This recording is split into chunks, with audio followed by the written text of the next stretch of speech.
I've got a 67 through 72 Chevy truck temperature gauge here. It's a stock factory unit, and I'm going to show you how to test it.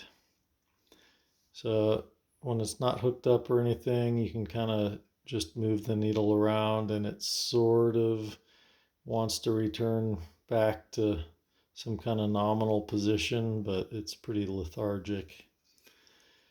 You've got 4 pins or posts on the back, and the top and bottom posts are connected with this ceramic resistor. Some of them have a like a cardboard piece with resistive wire wrapped around it on the earlier ones, but this one is ceramic, and it's about 85 ohms, and it's connected to these 2 pins, but there's this horseshoe shaped insulator that prevents the top post, well, it prevents the resistor from touching the housing behind the top post.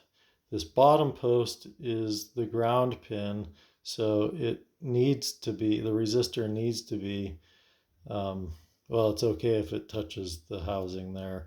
I've just added a washer just so that the resistor doesn't get flexed and crack by tightening these 2 nuts down.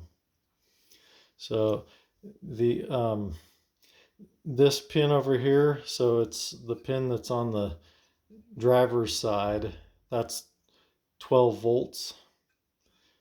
And then this pin over here on the passenger side, that connects to the wire that goes to the sender in the engine block. So you have to make 3 connections here for bench testing. The first connection is on this post over here. So this is 12 volts, so I'm going to use the red wire, and I've got this power supply here that I'm going to use. It's turned off right now. All right, so then ground is the bottom post, and so I'm using black wire for that.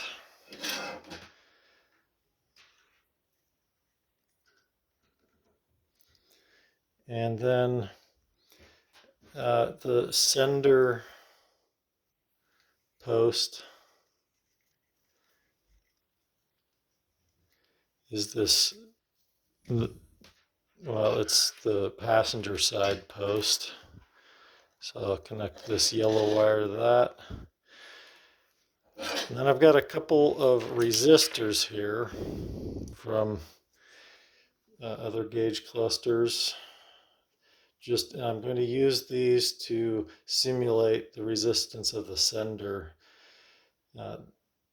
This green one is 90 ohms. This light blue one is 130 ohms. So and the lower the resistance, the higher the temperature that it would represent on the gauge. So 90 ohms is, according to a graph I've got that you can find online, is going to be somewhere around 200 degrees, and 120 ohm or 130 ohms will be around 160 degrees. So we'll start with the 90 ohm unit. Just clamp this yellow wire to one end, and then this green wire to the other end. And then I'll connect the green wire to ground. And now I'll apply 12 volts. And you can see the gauge, where the gauge moved to. Turn it off, do that again. You see it move there. And it wants to be in that position now, so pretty strongly. If I disconnect the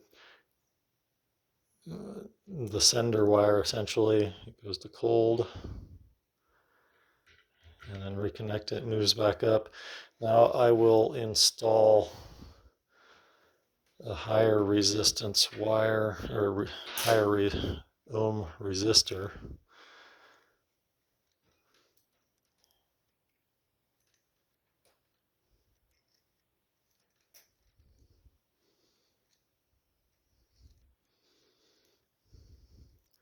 It's hard to get good contact on this thing. There we go. Yeah, so you can see it moved up just to about the second line. There you go.